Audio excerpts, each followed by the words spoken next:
Hola, ¿qué tal? Bienvenidos a su clase de Derecho de Amparo. Vamos a continuar desarrollando lo relativo a los principios rectores del juicio de amparo y en esta ocasión vamos a analizar al principio de instancia de parte agraviada. Este principio anuncia que el particular es el titular de la acción, la cual se ejercita a través de una demanda. De esta forma, tanto las personas físicas como morales, ya sean nacionales o extranjeras, tienen en sus manos este instrumento procesal llamado amparo a fin de combatir los actos de autoridad que consideren han violentado sus derechos humanos reconocidos tanto en la Constitución como en los tratados internacionales de los que México es parte. Su base constitucional se encuentra en el artículo 107, fracción primera de la Constitución Política de los Estados Unidos Mexicanos, donde en forma expresa se dispone lo siguiente: las controversias de que habla el artículo 103 de esta Constitución, con excepción de aquellas en materia electoral, se sujetarán a los procedimientos que determine la ley reglamentaria de acuerdo a las bases siguientes. El juicio de amparo se seguirá siempre a instancia de parte agraviada, tendiendo tal carácter quien aduce ser titular de un derecho o de un interés legítimo individual o colectivo, siempre que se alegue que el acto reclamado viola derechos reconocidos por esta Constitución y con ello se afecte su esfera jurídica, ya sea de manera directa o en virtud de su especial situación frente al orden jurídico. Tratándose de actos o resoluciones provenientes de tribunales judiciales, administrativos o del trabajo, el quejoso deberá aducir ser el titular del derecho subjetivo que lo afecte de manera personal y directa. De lo anterior se desprende entonces que actualmente existe lo que es el interés jurídico y el interés legítimo para efectos del amparo. Este último únicamente es válido para el amparo en materia administrativa, así como cuando se trate de actos de tribunales propiamente dicho, es decir, ya sea de carácter judicial, administrativo o del trabajo. El quejoso deberá acreditar contar con un interés jurídico a efecto de poder promover el juicio de amparo. Ahora, por cuanto hace el fundamento legal del principio de instancia agraviada, este se encuentra regulado por lo previsto en los artículos quinto fracción primera, así como 6 a 8 de la ley de amparo, mismos que en forma conjunta disponen que el juicio de amparo podrá promoverse por la persona física o moral a quien afecte la norma general o el acto de autoridad, y quien lo podrá hacer por sí o a través de su representante legal. Ahora bien, cabe precisar que para efectos del amparo se entiende por parte agraviada a la persona física o moral que resiente en su esfera jurídica los efectos del acto de autoridad que aduce violenta sus derechos humanos, o como refiere el artículo quinto fracción primera, quien aduce ser el titular del derecho subjetivo o en su defecto de un interés legítimo individual o colectivo, siempre que alegue que la norma o acto u omisión reclamado violan derechos humanos reconocidos por el artículo primero de la ley de amparo y con ello se le produzca una afectación real actual a su esfera jurídica, ya sea de manera directa o en virtud de su especial situación frente al orden jurídico. Por otro lado, cabe destacar que el principio de instancia de parte agraviada única y exclusivamente se contrae la necesidad de que se instaure la demanda de amparo sin que sea menester que el afectado por el acto de autoridad, es decir, el quejoso, agraviado, impetrante, se vea en la necesidad de instar personalmente al juzgador en cada acto procesal, ya que el juicio de amparo, una vez que se ha presentado y admitido la demanda, se tramita de oficio en los términos de lo dispuesto por los artículos 115 a 118 de la ley de amparo, regulándose en los artículos 342 y 343 del Código Federal de Procedimientos Civiles, que independientemente de que concurran o no las partes a la audiencia constitucional, esta debe tener verificativo en la fecha señalada por el juez en el auto admisorio de la demanda. Por último, es importante precisar que, de conformidad con lo dispuesto por el primer párrafo del artículo 13 de la ley de amparo, cuando la demanda se promueva por dos o más quejosos, pero con un interés común, estos deberán designar un representante común o en su defecto lo hará el órgano jurisdiccional o esto en su primer auto sin perjuicio de que la parte respectiva lo sustituya por otro. Asimismo,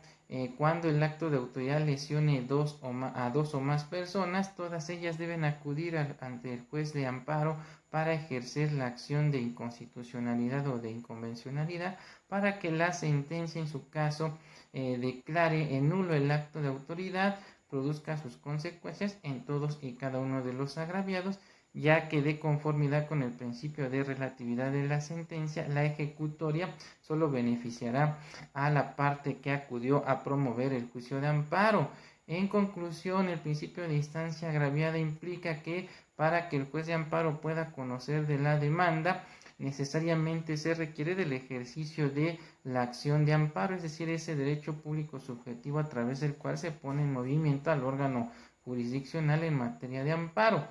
Y en consecuencia, el juez o tribunal de amparo no pueden actuar de manera oficiosa. Ahora bien, una vez expuesto lo anterior, vamos a analizar lo relativo al principio de agravio personal y directo, actualmente de interés jurídico o legítimo. En la ley de 1936, que fue abrogada mediante el decreto de reforma del 2 de abril de 2013,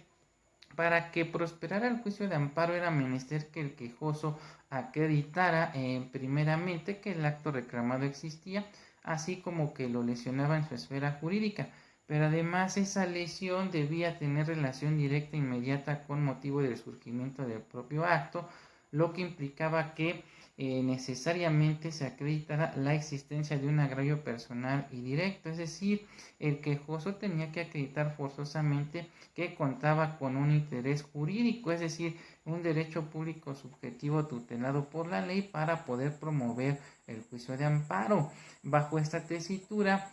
por agravio se entiende,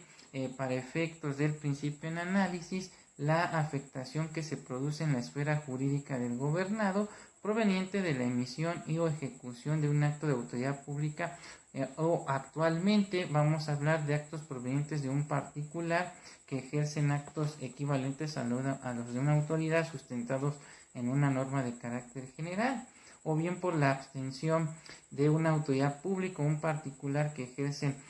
actos equivalentes a los de una autoridad para hacer lo que la ley le impone como obligaciones derivadas de su investidura como autoridades y su competencia legalmente prevista. No obstante lo anterior, como ya lo habíamos comentado, a raíz de la reforma constitucional del 10 de junio de 2011 se amplió el concepto de interés para efectos del amparo, ya que no solamente se puede interponer el mismo cuando se acredite contar con un interés jurídico, sino que actualmente existe la posibilidad de promover el amparo cuando se trate de actos emanados de una autoridad administrativa en donde bastará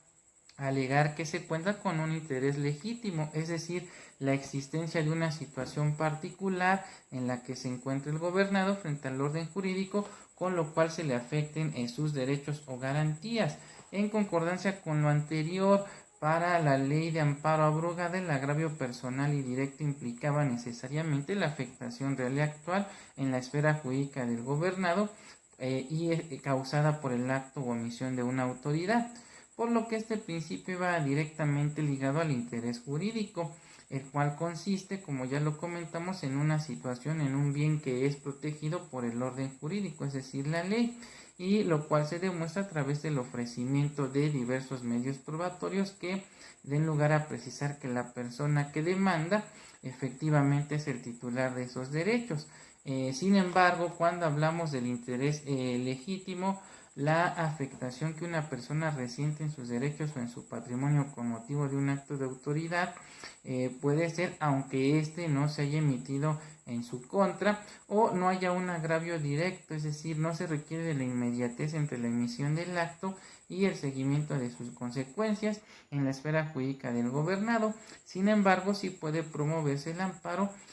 al acreditarse la lesión que se ha resentido con ese acto de autoridad. En conclusión,